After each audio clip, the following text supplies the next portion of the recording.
Hey guys, welcome back to another session of using technical analysis to find high probability trading setups.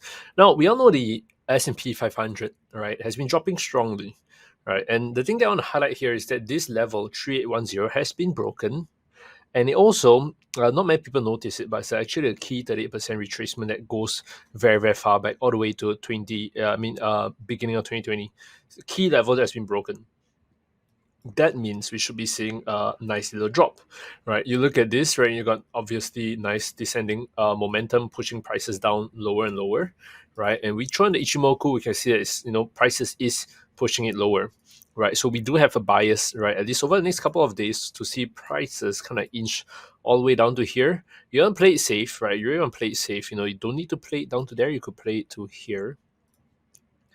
You could play it to here as the key target, right? As a take profit, and this would be our stop. This would be our sell entry, right? This would be our sell entry. Take profit there. Don't need to play to full potential.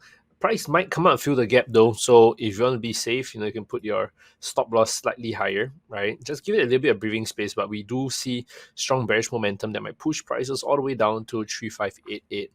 All right, guys, that's it from me. Remember to, if you have any question, comments, or feedback, send it in the comment section below. Otherwise, I'll catch you guys again for more high probability trading setup. Cheers and peace out.